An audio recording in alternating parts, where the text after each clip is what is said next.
Right, Marcus, we're both veterans. We've got lots of battle scars here. But the question I've been pondering lately is, should warranty start at substantial completion or practical completion if you're a Brit, or when commissioning is actually finished? Oh, this is the 10,000-foot question or 1-foot question. So it's I don't know what's going to happen in the future, but for me, and how warranties are figured out, but it's just like, it's weird to think that you're going to start a warranty before you've actually turned over the piece of equipment and it's been fully commissioned. And I know there's the 12-month, 16-month, or terms or whatever they do. And when a piece of equipment gets there, when you turn it on, but with the goal of any commissioner of any type, our goal with commissioning of any size is to basically, we want to have it done by substantial completion. I mean, that's what we want, right? That's what owners want. Everybody wants to turn over. But at the exact same time, I would say what you want it to be at the end starts on day one. So I just put a post on LinkedIn about commissioning is proactive, not reactive. That means on day one, we look to immediately start working with the teams so we can be reactive, right? No, I'm sorry. We can be proactive, not reactive. Yes, My bad. See? But no, but the thing about, so proactive, reactive, turn it over by substantial completion. You have all these different pieces that you're trying to get to. And it sounds like so easy to do. It sounds, oh, that's no problem. You should get it done. Oh, you should do this. Your warranty should do that. But why is it that every project, and like I said, the goal is to do that, right? But if you start early, if you're on a project and the owners see your benefit of being brought on as early as possible, you have a better chance to basically start things earlier instead of like at the end.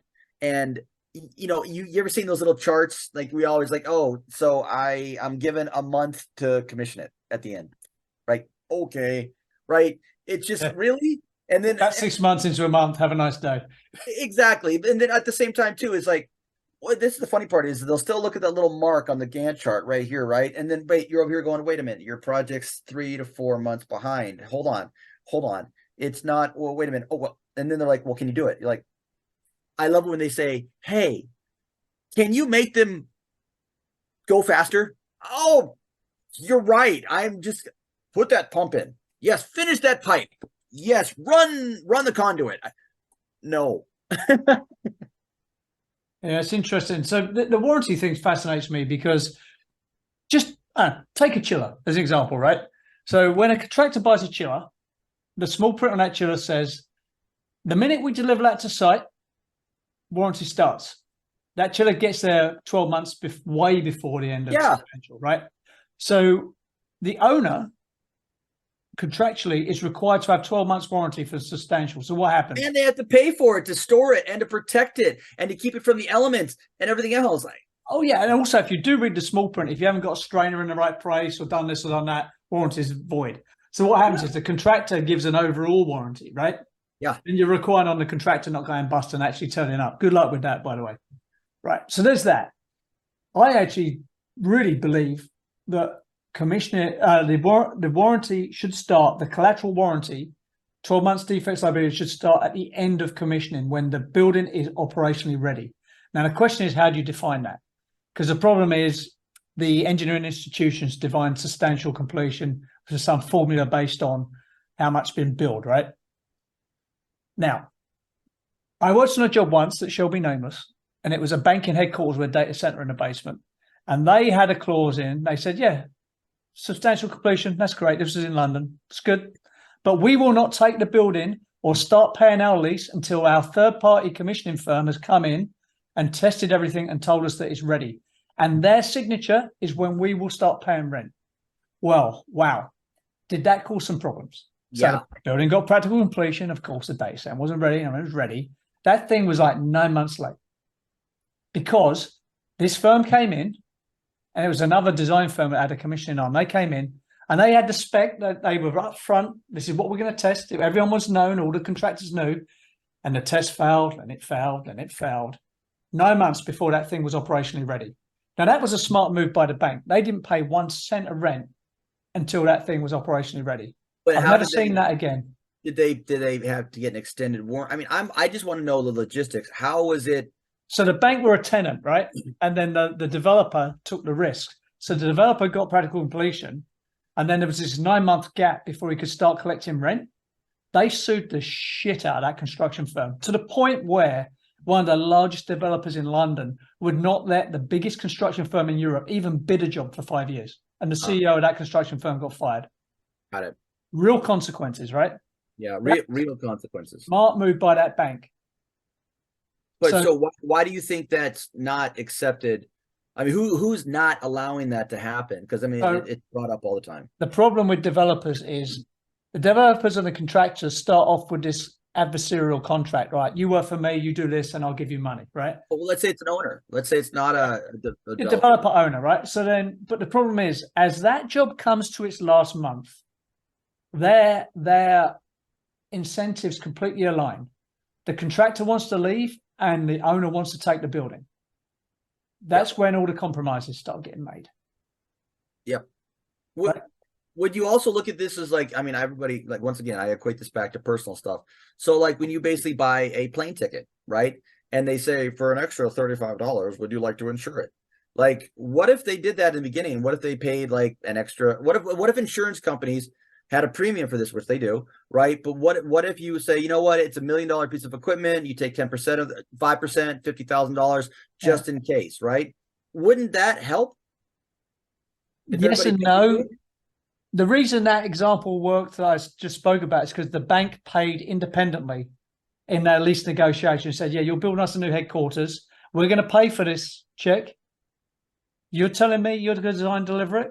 Okay, we believe you. We're going to get these people in, they're going to check it. And when they do, then we'll pay you rent. So, you know, they had, the reason the bank did that is because they had a dealing floor and a data center, and they had to be dealing the minute they moved in, right? What about this? Like, once again, post-COVID, supply chain, nobody's fault, blah, blah, blah. But, you know, like, hey, the project started in 2021 at X, and then by the time it gets to 2024, it's basically 3X. What, cost-wise or? Yes, cost-wise, time, everything. Owners. Have you not seen Goodfellas, where the guy buys a restaurant and he goes, hey, Paulie, I can't pay you. My daughter's sick. And Paulie goes, fuck you, pay me. It's, no, I agree. But what are you supposed to, you see what I mean? It's just, everything right now is up in the air, where it's just like, there's no, we all were basically just like wondering, like, you know, is it really that, or is it greed? You know what I mean? Because it's just like, I mean, I just went to the store the other day, I bought chlorine. Okay. I bought a 35-pound for my pool, which I use like 4 times a year. It's $200 now. Right. Just 3.5 years ago, that same one was $79.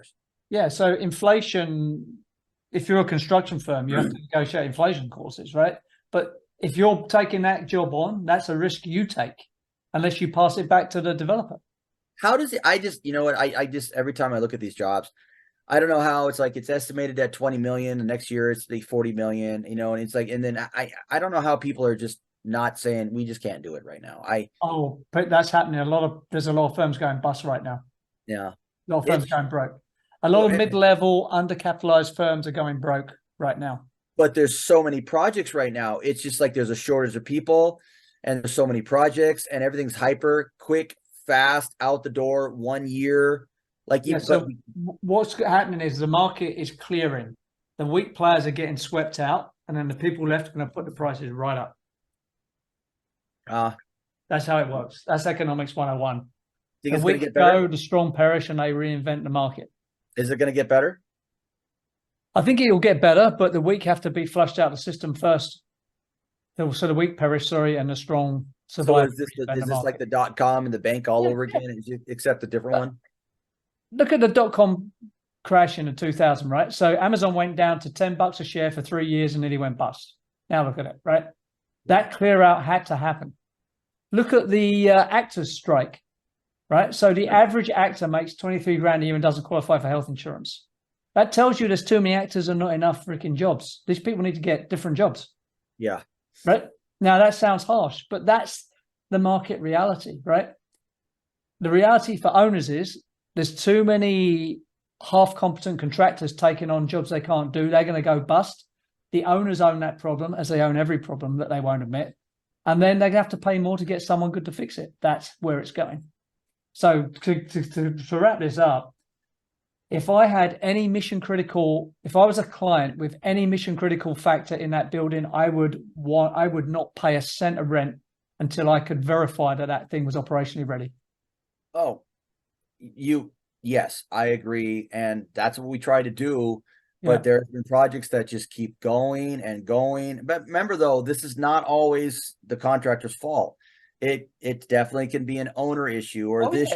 If owners keep changing their mind, then the contractor's got to be good enough and competent enough to manage that and get the extensions they need. And with commissioning, it's hard because I mean we can only push so hard, do so much, ask so many times. We're not means and methods. We're basically, reviewing, documenting, helping solutions, but it's sometimes we're just stuck in a bad place. Listen, contractors don't help themselves, right?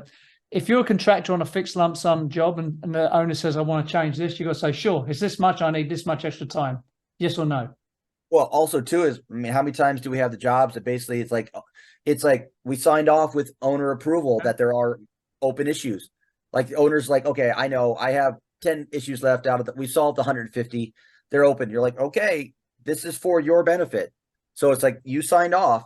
You know what I mean? Like, also think of this: if you're a design and build contractor and the owner says, "No, I want to change your site," you say, "No, we're not changing anything." Once we hand that building over, you change what you want. Otherwise, this is what's happening. Exactly. Yeah. I only commission to basically what's in the sequence of operations and what's agreed on for the contract documents. And if everybody wants to optimize or change it afterwards, that's a totally different story. Turn it over. Everybody signed off. Everybody's good with what the contract document said. Then you can start tweaking it. And that's what happens. They turn it over and they can do what they sometimes you've got to say no for your good and the owner's good. Sometimes you've got to save them from themselves. Yeah. Anyway, I think operationally ready should be the test for handover.